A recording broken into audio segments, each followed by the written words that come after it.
ज़कात के बारे में बहुत सारे क्वेश्चंस जो आप लोगों ने पूछे हैं वो मेरे सामने हैं, तो आइए मैं आप लोगों को जवाबात देता हूं। और ये सारे सवालों के जवाबात जानने के बाद आपको बहुत सारी चीज़ें सीखने को मिलेंगी और बहुत सारे मसाइल आपके हल हो जाएंगे। M.R. खान पठान ये पूछते हैं कि मुफ्ती साहब आप खैरियत से होंगे? जी अल्हम्दुलिल्लाह। वैसे अच्छा, मेरा मसला ये है कि बीमा फ़िक्स है तो उसमें जो हमारे पैसे जमा हैं उन पे भी ज़कात होगी? जी, जो बीमा आपने करा रखा है तो उस पे जो असल रकम है, ठीक है, जो इंटरेस्ट है वो नहीं, जो असल रकम है, जो आपकी रकम है, उस पर भी ज़कात होगी। और मैंने बताया ना कि जो आपका माल है, जो आपकी मनी है, जो आपका पैसा है, चाहे वो किसी भी शक्ल में हो, कैश की शक्ल में हो, बीमे की शक्ल में हो, शेयर्स की शक्ल में हो, जो आपका अपना है वो सब कुछ जोड़ा जाएगा, ठीक है। तो बीमे में जो असल रकम है वो भी ज़कात में शामिल की जाएगी। अमजद खान पूछते हैं, जिस दिन ज़कात की डेट हो उस दिन पैसा ना हो तो ज़कात नहीं देना, लेकिन दूसरे दिन पैसा आ गया तो फिर क्या करें? देखिए, जिस दिन आप साहिब निसाब हुए, फ़र्स्ट टाइम आप जब साहिब निसाब हुए, वो आपकी ज़कात की तारीख़ है। फिर उसके ठीक 1 साल के बाद आपको ज़कात का हिसाब लगाना होगा। अब लोगों को ये याद नहीं होता कि फ़र्स्ट टाइम वो साहिब निसाब कब हुए थे, तो इस सिलसिले में मसला ये है कि कोई एक चाँद की तारीख़ आप फ़िक्स कर लें। मिसाल के तौर पे आपको याद नहीं है कि आप फ़र्स्ट टाइम साहिब निसाब कब हुए थे, तो फिर आप चाँद की कोई एक तारीख़ फ़िक्स कर लेंगे। मिसाल के तौर पर रमज़ान की पहली तारीख़ को मैं अपना ज़कात का हिसाब लगाऊंगा। अब हर साल सारी ज़िंदगी आपको रमज़ान की पहली तारीख़ में ज़कात का हिसाब लगाना है, ठीक है। ज़कात का हिसाब लगाने के बाद आप देखेंगे आपके पास कितना है वो आपने जोड़ लिया, कितना आपको दूसरों को देना है वो आपने माइनस कर दिया। फिर आपने देखा कि आपके पास 1 लाख रुपए मिसाल के तौर पे हैं इस वक्त, तो 2.5% के हिसाब से 2,500 रुपये आप उसमें से ज़कात के निकाल देंगे। और उस दिन अगर आपने सारा टोटल लगाया, टोटल लगाने के बाद आपने देखा कि आपके पास कुछ है ही नहीं है, आप साहिब निसाब है ही नहीं है, मिसाल के तौर पे 2 लाख का आपके ऊपर कर्ज़ा है और 1 लाख आपके पास है, तो फिर कुछ बचा ही नहीं है आपके पास, तो फिर आपके ऊपर ज़कात होगी नहीं। अगले दिन 1 करोड़ रुपए आ जाए, अगले दिन 1 लाख रुपए आ जाए, उसका एतबार नहीं है। पूरे साल आपने क्या खर्च किया, कितना दिया, कितना लिया, इसका भी एतबार नहीं है। जो ज़कात का हिसाब लगाने की डेट है, जिस दिन आपको ज़कात का हिसाब लगाना है, उस दिन आपके पास कितना है उसका एतबार है, ठीक है ना। तो मुझे उम्मीद है ये समझ गए होंगे आप।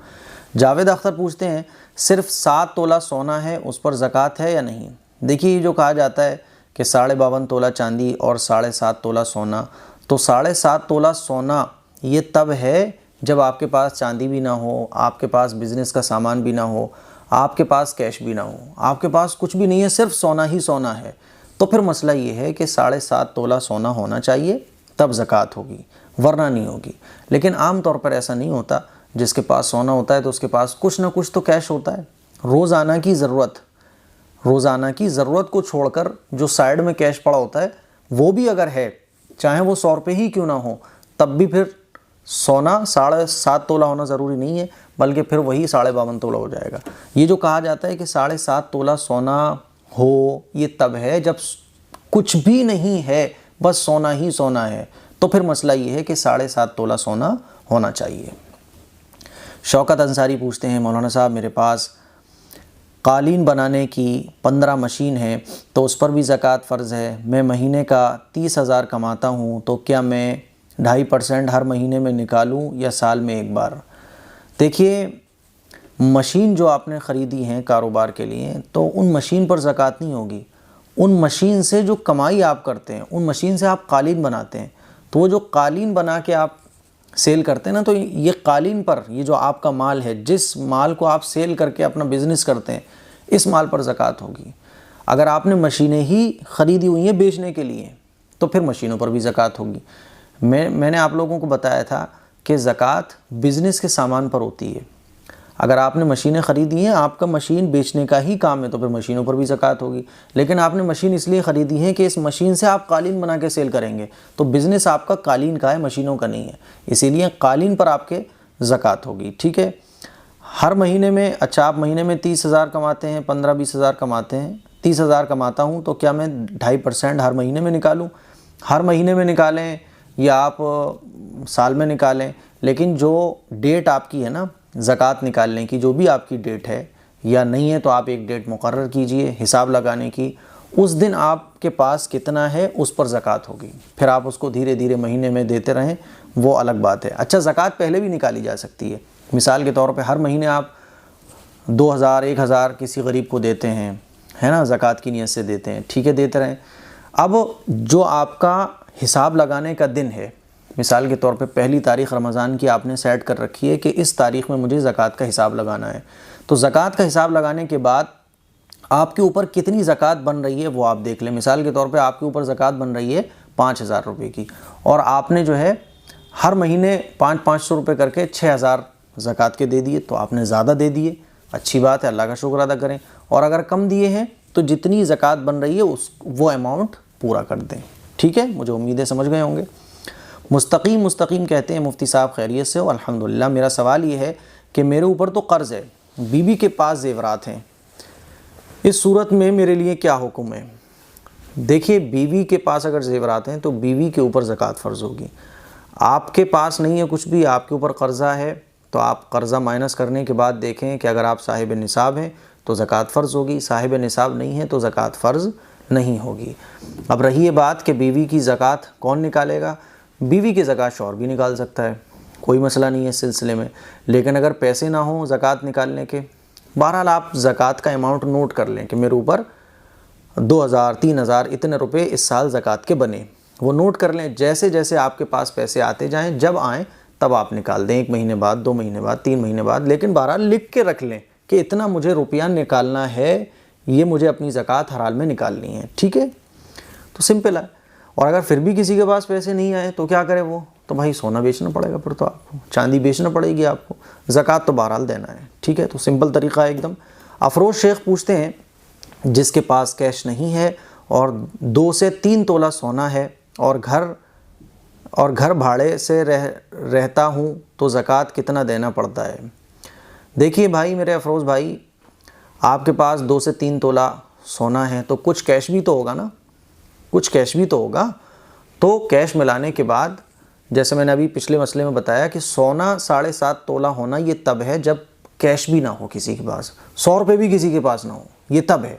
और ऐसा आम तौर पर होता नहीं है, इसीलिए 7.5 तोला होना, 7.5 तोला सोना होना फिर कोई ज़रूरी नहीं है, फिर ये भी 52.5 तोला में पहुंच जाएगा। तो कैश है, सोना भी है, तो फिर 52.5 तोला चांदी के बराबर अगर ये अमाउंट बनता है फिर आपके ऊपर ज़कात होगी। जो भी कर्ज़ा है वो माइनस कर दें आप, फिर आप किराए पे रह रहे हों या कहीं पे भी रह रहे हों, इससे मतलब नहीं है। बल्कि अगर आपके पास आप साहिब निसाब हैं तो फिर आपके ऊपर ज़कात फ़र्ज़ होगी, और अगर साहिब निसाब नहीं है तो फिर ज़कात फ़र्ज़ नहीं होगी। साहिब निसाब किसको कहते हैं पिछले वीडियोज़ में मैं बता चुका हूँ। व्लॉग्स एंड शॉर्ट्स, ज़कात का कितना अमाउंट किसी को देना चाहिए जो हक़दार है? 1 लाख भी दे सकते हैं? नहीं, 1 लाख नहीं दे सकते। ज़कात का आप इतना अमाउंट किसी गरीब को दे सकते हैं कि वो साहिब निसाब ना बन जाए। ज़कात कौन देता है? साहिब निसाब। साहिब निसाब किसको कहते हैं? जिसके पास 52.5 तोला चांदी के बराबर रुपया पैसा हो, उसको साहिब निसाब कहा जाता है। तो साहिब निसाब ज़कात देता है। किसको देता है? जो साहिब निसाब ना हो। तो जिसको हम ज़कात दे रहे हैं तो उसको इतना दें कि वो साहिब निसाब ना बन जाए, यानी इतनी ज़कात दे सकते हैं। 52.5 तोला चांदी के 52.5 तोला चांदी जितने रुपए में आती है उससे कम हम किसी गरीब को दे सकते हैं। प्लीज़ इसका जवाब दे देना कोशिश करें। जी, मैंने जवाब दे दिया। ज़फ़र अली शाह कहते हैं, मुफ्ती साहब इसी तरह से खेती से मिलने वाले माल पर ज़कात के बारे में भी बताइए। जी इंशाल्लाह, ये थोड़ा डिटेल से बताने का मसला है तो इंशाल्लाह मैं अलग से इस पर क्लिप बना दूँगा। रिजवान शेख कहते हैं, अगर किसी ने सोने की चैन बच्चों को गिफ्ट में दी है तो उसकी ज़कात देनी है या नहीं? देखिए, ज़कात जिसके ऊपर फ़र्ज़ होती है तो उसकी शर्त यह है कि वो मुसलमान होना चाहिए, गैर मुस्लिम के ऊपर ज़कात नहीं होती, और आकिल होना चाहिए, अक्लमंद होना चाहिए, पागल के ऊपर ज़कात नहीं होती, बालिग होना चाहिए, ठीक है, नाबालिग के ऊपर ज़कात नहीं होती। तो अगर आपके बच्चे बालिग हैं तो ज़ाहिर है उनके ऊपर भी ज़कात होगी, और अगर बालिग नहीं है तो फिर उनके ऊपर ज़कात नहीं होगी। और अगर आपने गिफ्ट दी है तो बच्चे बालिग हैं तो फिर वो जाने, उन्हीं के ऊपर ज़कात फ़र्ज़ होगी। सैयद रिजवान पूछते हैं, मुफ्ती साहब मेरे पास कुछ गोल्ड एंड सिल्वर है, मेरी वाइफ का जो मैंने वेट करवाया है और उसकी ज़कात कुछ नियरली 28,500 रुपीज़ की निकल रही है, लेकिन मसला ये है कि मेरी इनकम इतनी नहीं है मैं इतनी ज़कात निकाल सकूं। क्या मैं इस अमाउंट को थोड़ा थोड़ा करके साल भर में निकाल सकता हूं? नो प्रॉब्लम भाई, कैसे भी निकालो आप, थोड़ा थोड़ा करके निकाल लो, लेकिन 28,500 रुपये ये नोट करके रख लो कि इतना ये ज़कात का पैसा मुझे देना है, ये आपके ऊपर कर्ज़ा है और ये हर हाल में आपको देना है। अभी नहीं है कोई बात नहीं, धीरे धीरे करके देते रहना, आप परेशान होने वाली बात ही नहीं है, हम है ना आपके लिए। कौसर अंजुम कहती हैं मेरे शौहर सरकारी मुलाजिम थे, उनका पैसा मिला पर उस पर 1 साल गुजरना बाकी है, तो क्या उसकी ज़कात देना वाजिब है क्या? आपने पीएफ और एलआईसी पे ज़कात वाजिब है क्या? देखिए, मैंने बहुत अच्छे तरीके से आप लोगों को ये बात समझाने की कोशिश की है कि साल गुज़रने का मतलब क्या है। साल गुज़रने का ये हरगिज़ मतलब नहीं है कि हर एक माल पर पूरा साल गुज़रे, ये ज़रूरी नहीं है, बल्कि फ़र्स्ट टाइम जब आप साहिब निसाब हुए, फ़र्स्ट टाइम यानी फ़र्स्ट टाइम जब आपके पास इतना अमाउंट आ गया जिससे आप साहिब निसाब हो गए, फ़र्स्ट टाइम आपके पास इतना रुपया पैसा, सोना चांदी, बिज़नेस का सामान, फ़र्स्ट टाइम आपके पास इतना आ गया कि कर्ज़ा वगैरह माइनस करने के बाद इतना अमाउंट आपके पास फ़र्स्ट टाइम आया कि आप 52.5 तोला चांदी उस अमाउंट से ख़रीद सकते हैं, यानी 52.5 तोला चांदी के बराबर रुपया पैसा आपके पास आ गया फ़र्स्ट टाइम, तो वो डेट आपकी हो जाएगी ज़कात की। अब उस डेट के ठीक 1 साल बाद उसी डेट में आपके ऊपर ज़कात फ़र्ज़ हो जाएगी और उस डेट में आपको ज़कात का हिसाब लगाकर ज़कात का अमाउंट अलग करना पड़ेगा। अगर जिस दिन फ़र्स्ट टाइम आप साहिब निसाब हुए थे वो डेट आप नोट कर लें, मिसाल के तौर पे मुहर्रम की 15 तारीख को आप फ़र्स्ट टाइम अपनी लाइफ में साहिब निसाब हुए, तो 15 मुहर्रम आपकी ज़कात की तारीख़ फ़िक्स हो गई। अब ठीक 1 साल के बाद जब 15 मुहर्रम आएगा तो उस 15 मुहर्रम को आपको ज़कात का हिसाब लगाना पड़ेगा, टोटल अमाउंट गुणा भाग करके माइनस वगैरह करके आपको देखना पड़ेगा आपके पास टोटल कितना माल है, सोना चांदी कैश माल तिजारत, ये 4 चीज़ें होती हैं और ये किसी भी शक्ल में हो, ठीक है। अब आपने देखा कि गुणा भाग करने के बाद कि आपके पास 1 लाख रुपया सपोज दैट है, तो 1 लाख रुपये पर 2.5% के हिसाब से आपको ज़कात निकालना पड़ेगी। और आपने 15 मुहर्रम को हिसाब लगाया तो आपने देखा कि आपके पास तो कुछ है ही नहीं है, 20,000 रुपये बच रहे हैं बस टोटल, तो फिर आप उस दिन साहिब निसाब है ही नहीं, तो फिर आपके ऊपर ज़कात नहीं होगी। तो ये है साल गुजरने का मतलब। अब आपको याद ही नहीं है कि आप फ़र्स्ट टाइम अपनी लाइफ में साहिब निसाब कब हुए थे, तो इस सिलसिले में मसला ये है कि आप कोई भी चांद की एक तारीख़ फ़िक्स कर लें ज़कात का हिसाब लगाने के लिए। रमज़ान की पहली तारीख़, 10 तारीख़, 15 तारीख़, कोई भी एक तारीख़ फ़िक्स कर लें, उस एक तारीख़ में आप हिसाब लगाएंगे, हर साल उसी तारीख़ में हिसाब लगाएंगे, सारी ज़िंदगी उसी तारीख़ में हिसाब आपको लगाना है अब ज़कात का, ठीक है ना। जो तारीख़ आप फ़िक्स कर लेंगे चांद की, अंग्रेज़ी नहीं चांद की, उस तारीख़ में हिसाब लगाने के बाद आप देखेंगे कि आपके पास कितना अमाउंट है। सारा कर्ज़ा वगैरह माइनस करने के बाद, गुणा भाग करने के बाद आपने देखा कि आपके पास 1 लाख है। तो अब ये ज़रूरी नहीं है कि उस पर पूरा 1 साल गुजरे, ये ज़रूरी नहीं है, बल्कि 1 लाख है, 2.5% के हिसाब से 2,500 रुपये ज़कात निकालना पड़ेगा आपको, ठीक है। तो ये लोग बहुत कन्फ्यूज़ रहते हैं कि 1 साल अभी नहीं गुजरा, तो 1 साल गुजरने का मतलब ये है जो मैंने आपको समझा दिया। नहीं समझ में आए तो 1-2 बार मेरी क्लिप देख लिया करें, समझ में आ जाएगा। मून खान कहते हैं भाईजान, गोल्ड और सिल्वर के सामान की ज़कात शौहर दे या बीवी? जिसका सामान है वही देगा। बीवी के ज़ेवरात हैं तो बीवी देगी, शौहर के ज़ेवर हैं तो भाई तो शौहर देगा, है ना। अगर बीवी का माल है तो बीवी के ऊपर ज़कात फ़र्ज़ होगी, शौहर का माल है तो शौहर के ऊपर ज़कात फ़र्ज़ होगी। हाँ, बीवी ये कह सकती है कि मेरे ऊपर इतने रुपए ज़कात के बन रहे हैं, आप ज़कात मेरी तरफ से निकाल देना, तो शौहर ज़कात निकाल देगा बीवी की तरफ से, ठीक है। मून खान ये पूछते हैं, मुझे आपसे ये मालूम करना था कि मेरे वालिद के मेरे पास अमानत के रुपए रखे हुए हैं, तो उन पर ज़कात तो नहीं देनी है या देना है? नहीं, जो चीज़ें आपके पास बतौर अमानत रखी हुई हैं उन पर ज़कात नहीं है। MR मंसूरी पूछते हैं, मैंने सोना ख़रीद कर मम्मी को दे दिया है तो ज़कात कौन देगा उसकी? अगर आपने अम्मी को ऐसे ही दिया है कि लो अम्मी ये रख लो आप, ठीक है, तो फिर वो आपका ही है, आपके ऊपर ही ज़कात होगी। और अगर आपने ये कहा लो अम्मी ये मेरी तरफ से आपके लिए, ठीक है, यानी आपने अम्मी को मालिक बना दिया है, अब वो अम्मी का ही है, तो फिर अम्मी के ऊपर ज़कात होगी। लेकिन आप अगर चाहें तो अम्मी से कह सकते हैं कि अम्मी इसकी ज़कात में निकाल दे रहा हूँ, ज़कात निकालो, तो आप अम्मी की तरफ से ज़कात भी निकाल सकते हैं। बहरहाल जिसका जो माल होगा, बेटे का है तो बेटा निकालेगा, बाप का है तो बाप का, बेटी का तो बेटी, माँ का है तो माँ, जिसकी जो चीज़ है वही ज़कात निकालेगा। मायरा सिद्दीकी पूछती हैं, मुफ्ती साहब अगर लड़कियों की शादी के लिए ज़ेवर बनवाया गया है तो क्या उसकी भी ज़कात निकालना चाहिए? जी बिल्कुल, अगर बच्ची की शादी के लिए ज़ेवर बनवाया गया है तो उस पर भी ज़कात निकालनी पड़ेगी। ज़कात को बोझ मत समझो, ज़कात से माल बढ़ता है, ज़कात से बरकत आती है, ज़कात से अल्लाह की रज़ा हासिल होती है, और अल्लाह राज़ी होता है ना तो माल बढ़ता है, घटता नहीं है। हम लोग कहते हो अरे यार ज़ेवर तो बच्चे की शादी के लिए बनवाया था, इस पर भी ज़कात है। 1 लाख में 2,500 रुपये क्या है? मतलब 1 लाख में 2,500 बहुत बड़ी रकम है कोई? 1 लाख में 2,500 कितनी, मतलब 40वां हिस्सा है ना। और ज़कात देने से माल बढ़ेगा। ऐसा नहीं कि आपके बच्चों की शादी रुक जाएगी, कोई प्रॉब्लम हो जाएगी, भाई अल्लाह की रज़ा शामिल हो जाएगी। इसीलिए ज़कात निकलेगी, चाहे ज़ेवर बच्चों की शादी के लिए बनवाया हो, चाहे अपने लिए बनवाया हो। मोहम्मद माजिद ऑफिशियल पूछते हैं, मुफ्ती साहब आपने 7.5 तोला सोना के बारे में नहीं बताया, क्यों? मैंने इसलिए नहीं बताया क्योंकि आज के टाइम में ऐसा शायद ही कोई होगा जिसके पास 7.5 तोला सोना तो हो और कोई चीज़ इसके अलावा ना हो, कैश भी ना हो, सिल्वर भी ना हो, बिज़नेस का सामान भी ना हो, कुछ भी ना हो, ऐसा बहुत कम है। इसीलिए हकीकत ये है कि 52.5 तोला चांदी ये है निसाब। 52.5 तोला चांदी के बराबर रुपया पैसा अगर किसी के पास है तो फिर उसके ऊपर ज़कात फ़र्ज़ हो जाएगी। 7.5 तोला सोना ये तब है जब उसके पास एक धेला भी, 1 रुपया भी ना हो, और ऐसा होता नहीं है। प्राउड इंडियन पूछते हैं, जनाब मेरे शौहर ने फाइनेंस करवा कर गाड़ी ली है और वो ही हमारी कमाई का ज़रिया है।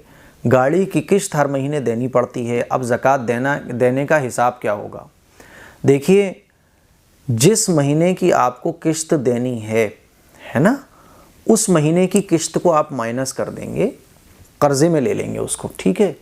बाकी जितना भी अमाउंट है आपके पास, जितनी आमदनी आप उस महीने की सैलरी हो या टोटल अमाउंट जो आपका सेविंग अकाउंट में हो या करंट अकाउंट में हो या आपके पास कैश हो, तिजोरी में रखा हुआ हो, जो भी हो, सबको जोड़ने के बाद कर्ज़े माइनस करेंगे और गाड़ी की वो किश्त आप माइनस करेंगे जो किश्त आपको उस महीने अदा करनी है, ठीक है। और अगर आप साहिब निसाब है तो ज़कात देनी होगी, नहीं है तो ज़कात नहीं देनी होगी।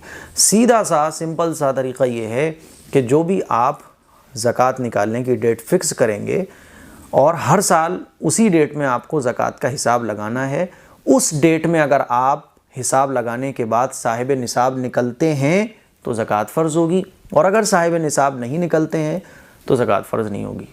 अब अगले दिन क्या हो रहा है, पिछले दिन क्या हुआ था, उसको आप छोड़ दो। हिसाब लगाने का जो दिन है ना, वो दिन का एतबार है, ठीक है। आयशा रियाज पूछती हैं, मौलाना साहब मेरे पास 550 ग्राम चांदी है और 3.5 तोला सोना है और 1 लाख नकद, इन पे कितना ज़कात हुई, प्लीज़ जवाब दें। देखिए, सोना मार्केट के रेट से ये जो आपके पास है ये कितने का जाएगा, कितने का बिकेगा? 550 ग्राम चांदी जिस दिन आप ज़कात का हिसाब लगाते हैं उस दिन ये चांदी मार्केट में कितने रुपए की बिकेगी, मार्केट के रेट के हिसाब से आप उसका रेट लगा लें। सोने का रेट लगा लें 1 लाख रुपया, क्या 1 लाख रुपया भी आप नोट कर लें और प्लस कर दें कि ये टोटल अमाउंट कितना बना, 3 लाख बने, 4 लाख बने, 5 लाख बने। फिर उसके ऊपर जितने भी कर्ज़े हैं आपके ऊपर वो सारे माइनस कर लें। माइनस करने के बाद आप देखें 2 लाख बने, 3 लाख बने, उसके फिर आप जो है ना 2.5% के हिसाब से ज़कात निकालेंगे। 1 लाख पर 2,500 रुपये ज़कात के बनते हैं, 2 लाख पर 5,000, 4 लाख पर 10,000 रुपये ज़कात के बनते हैं, 8 लाख पर 20,000 रुपये ज़कात के बनते हैं और 10 लाख पर 25,000 रुपये ज़कात के बनते हैं, ठीक है। जीशान जीनो ये पूछते हैं, मैंने आपसे पहले भी पूछा था कि हम अपना घर बनवाने के लिए कुछ सेविंग किए हैं, क्या उस पर भी ज़कात होगी? भाई बिल्कुल होगी। आपने सेविंग की हुई हो या आपने किसी और काम के लिए रखा हो, आपका जो भी माल है, मैंने क्या कहा, आपका जो भी माल है उस पर ज़कात होगी।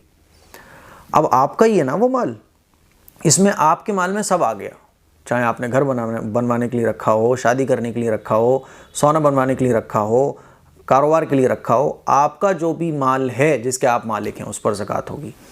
राशिदा बेगम पूछती हैं भाई आपकी कौन सा अकाउंट में ज़कात की रकम दे सकते हैं। अच्छा, ज़कात की रकम के लिए फ़िलहाल जो मैं पैकेज तैयार करा रहा हूँ गरीबों के मदद के लिए, गरीबों के ताउन के लिए, तो मैंने ईद से पहले पहले ये इरादा किया है कि वो गरीब जो बहुत ज़्यादा मजबूर हैं उनके घरों तक एक पैकेज, पूरा एक फैमिली पैकेज जिसमें बहुत सारी ज़रूरत की चीज़ें होंगी, वो इंशाल्लाह उनके घर तक पहुंचाना है।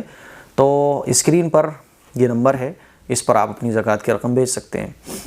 मुस्कान शेख पूछती है मुफ्ती साहब जो पैसे हम किसी स्पेसिफ़िक चीज़ के लिए निकाले हैं, जैसे कॉलेज एडमिशन वगैरह के लिए निकाले हैं, तो क्या वो पैसा भी ऐड होंगे ज़कात में? अभी मैंने क्या समझाया आपको, जो भी पैसा जिसके आप मालिक हैं, कोई भी पैसा जिसके आप मालिक हैं, एडमिशन के लिए, घर बनवाने के लिए, किसी और के लिए, गाड़ी ख़रीदने के लिए ज़कात होगी बहरहाल, ठीक है, तो इस पर भी ज़कात होगी। आशू खान पूछते हैं मुफ्ती साहब घर बनाने के लिए पैसा रखा है, 3 या 4 महीने बाद घर बनवाना है, तो क्या उन पैसों पर भी ज़कात देनी होगी? जी बिल्कुल देनी होगी। अब मैंने आपको बताया ना कि 10 लाख पे कितनी सी ज़कात जा रही है, सोचें आप ज़रा, 4 लाख पे कितने हो गए, 1 लाख पे 2,500, 2.5, 5, 10, 4 लाख पे 10,000 और 10 लाख पे 25,000 ज़कात जा रही है। भाई यार इतना तो जो है हम मिस्त्री मज़दूरों को ज़्यादा दे देते होंगे। कोई बात नहीं है, ज़कात दोगे अल्लाह बरकत देगा, अल्लाह इसी पैसे में इतनी बरकत दे देगा कि आप करोड़ों रुपए का काम 10 लाख में करा लोगे। अल्लाह तो कुदरत वाला है ना, तो इसलिए ये मत सोचो कि पैसा घट जाएगा, घटेगा नहीं, बढ़ेगा पैसा। वसीम अल मुबारक, और दूसरा सवाल है कि रोज़ 200-300 रुपये निकाल कर रखता हूँ जमा करने के लिए, यानी इकट्ठे कर रहा हूँ, तो क्या उस पर भी ज़कात फ़र्ज़ होगी? आप इकट्ठे कर रहे हो, आपके हैं ना, वो ज़कात होगी, जो भी पैसा आपका है उस पर ज़कात होगी। मोहम्मद मुनाफ कहते हैं हज़रत क्या ज़कात बेवा औरत पर फ़र्ज़ होती है? बेवा मालदार है तो उस पर भी होगी। मैंने उसूल बताया कि ज़कात मालदारों पर फ़र्ज़ होती है। और शरीयत की नज़र में मालदार कौन है? शरीयत की नज़र में मालदार वो है जो साहिब निसाब हो। साहिब निसाब किसको कहते हैं? जिसके पास 52.5 तोला चांदी हो या 52.5 तोला चांदी के बराबर रुपया पैसा बिज़नेस का सामान हो, उसको साहिब निसाब कहा जाता है। तो बेवा है तो उस पर भी ज़कात होगी। रिहान इदरीसी कहते हैं अगर कोई ज्वेलरी हमारे पास है और उसकी ज़कात निकाल दी है तो क्या अगले साल भी निकालनी पड़ेगी? जी ज़कात हर साल निकलेगी जनाब आली, ज़कात हर साल निकलेगी। जैसे नमाज़ें रोज़ाना फ़र्ज़ होती है ना 5 टाइम की, आज ज़ोहर की पढ़ ली तो ऐसा थोड़ी ना कल भी नहीं पढ़ोगे आप। इसी तरह से ज़कात हर साल फ़र्ज़ होती है, हर साल हमें ज़कात निकालनी होती है। अमीरुन्निसा शेख, मुफ्ती भाई मैं बैंक से 9 लाख का लोन लिया तो क्या मुझे ज़कात देनी होगी? 9 लाख का लोन आपने लिया है तो लोन का पैसा चूँकि कर्ज़ा है आपके ऊपर, उसको जो असल रकम है उसको आप माइनस कर दें और फिर देखें आपके पास कितना बच रहा है। अगर वो बचा हुआ साहिब निसाब तक पहुंचता है तो ज़कात होगी, और अगर निसाब तक नहीं पहुंचता है तो फिर ज़कात नहीं होगी। मुस्कान सिद्दीकी, इतने टाइम तो माशाल्लाह सबके पास इतना है कि 52.5 तोला चांदी ख़रीद कर रख दे, फिर भी ज़कात नहीं निकालते। मैं ख़ुद नज़र में सबके देख रही हूँ। सही कहा आपने बिल्कुल। इस टाइम हकीकत ये है कि अक्सर लोगों के पास 52.5 तोला चांदी के बराबर रुपया पैसा है ना। और अगर तभी तो कहा गया ना कि अगर मुसलमान ठीक ठीक अपनी ज़कात निकाल दे तो कोई भी गरीब भूखा ना सोए। दिक्कत ये है कि हम 1 लाख में अल्लाह हमसे 2.5% मांग रहा है, 40वां हिस्सा मांग रहा है अल्लाह। माल अल्लाह का दिया हुआ और सारी जिस्म जान अल्लाह की दी हुई, कारोबार चलाने वाला अल्लाह है ना। हम तो दुकान खोल के बैठ जाते हैं, दुकान खोल के बैठ गए, अब ये कस्टमर कौन भेज रहा है? कस्टमर के दिल में ये बात कैसे आ रही है कि मैं इस दुकान से सामान ख़रीदूँ? ये अल्लाह है जो कस्टमर आपकी दुकान पे भेज रहा है ना। अल्लाह ताला की तरफ से उस कस्टमर के दिल में ये बात आई कि चलो इस दुकान से मैं सामान लूँ। तो सब कुछ अल्लाह का है। अल्लाह अगर हमसे ये कहता है कि साल में एक बार अपना सब कुछ खर्च कर दो, जितना है सब खर्च कर दो, तब भी ये जुल्म नहीं होता, ये इंसाफ़ी होता। अगर अल्लाह ये कहता आधा खर्च करो, तब भी ये इंसाफ़ी होता, क्योंकि अल्लाह ही का तो सब कुछ है। लेकिन अल्लाह ने क्या कहा? 40वां हिस्सा 2.5%, 1 लाख में 2,500 रुपये। 2,500 रुपये के तो जो 1 लाख रुपए जिसके पास है तो वो मामूली बात है, 10,000 का मोबाइल चला रहा होता है। 2,500-3,000 रुपये का तो वो जूते पहन लेता है। हर महीने 500 रुपये का तो भाई वो रिचार्ज कराता है। हर महीने 500 रुपये का रिचार्ज वाईफाई का लोग कराते हैं, और हर महीने 200 रुपये का तो नॉर्मल सब रिचार्ज करा रहे हैं। 20-25 रुपये के तो रोज़ाना हम मसाले खा जाते हैं, सिगरेटों में उड़ा जाते हैं। और अल्लाह ज़कात में 1 लाख में 2,500 मांग रहा है। शादियों में हम लाखों खर्च कर देते हैं, अपने शौक़ों में हम लाखों खर्च कर देते हैं, लेकिन जहाँ जिससे हमारे रिस्क में बरकत आती है, जिससे अल्लाह का हुक्म पूरा होता है, जिससे हमारा कारोबार बढ़ सकता है, जिससे अल्लाह का हुक्म पूरा होगा, अल्लाह राज़ी होगा, कारोबार की लाइनें खुलेंगी, बरकत और आएगी, उस काम में हम कतराते हैं। सारे यार ये क्या टेंशन है। टेंशन समझ के ज़कात मत दो, बल्कि ये अल्लाह का हुक्म है, अल्लाह तेरा दिया हुआ ज़कात भी निकलेगी, ज़कात से ज़्यादा निकालेंगे हम तो। फिर देखो आप कैसे अल्लाह ताला बरकत दाखिल करेगा। अच्छा जी, तैयबा शमीम कहती हैं, मुफ्ती साहब एक सवाल है मेरा, जो ज़ेवर हम लेते हैं वो ज़्यादातर 8 कैरेट गोल्ड होता है, तो सिर्फ़ उन ज़ेवरों पे हम कैसे ज़कात निकालें, किस हिसाब से? हर साल हम लोग करंट गोल्ड रेट के अकॉर्डिंग निकालते हैं, पर शायद वो गलत होता है, तो आप प्लीज़ मुझे ये क्लियर करें। 18 कैरेट गोल्ड के ज़ेवर पर ज़कात कैसे निकालें? देखिए, जो भी आपके पास गोल्ड है ना, वो आज की डेट में कितने का जाएगा इसका एतबार है, ठीक है ना। जो गोल्ड है, गोल्ड में जो अंगूठी वगैरह में नग लगे होते हैं और जो और चीज़ें होती हैं उसका एतबार नहीं, जो गोल्ड है वो कितने में जाएगा आपके पास जो आज है, अगर वो इसको आप मार्केट में जाएं सेल करने के लिए तो ये कितने में चला जाएगा, उसका एतबार है, ठीक है ना। तो इसके हिसाब से आप देख लें। तो ये कुछ सवालात थे ज़कात से मुताल्लिक़। मुझे उम्मीद है कि ज़कात के ये मसाइल आपके क्लियर हुए होंगे और मुझे पूरा यकीन भी है कि इंशाअल्लाह अब कोई कन्फ्यूज़न आपकी दूर, अब कोई भी कन्फ्यूज़न आपकी बाकी नहीं रही होगी, सारी कन्फ्यूज़न्स दूर हो गई होंगी। बस ये याद रखिएगा कि कोई भी माल जिसके आप मालिक हैं, अब जब ये याद रखेंगे ना आपके, कोई भी माल जिसके आप मालिक हैं, फिर वो किसी भी शक्ल में हो, जोड़ के रखा हो, मकान बनवाने के लिए रखा हो, एडमिशन के लिए रखा हो, उसके आप अगर मालिक हैं तो ज़कात होगी, ठीक है। समझ गए ना बात को? मुझे उम्मीद है समझ गए होंगे। अस्सलामु अलैकुम वरहमतुल्लाहि वबरकातुहू।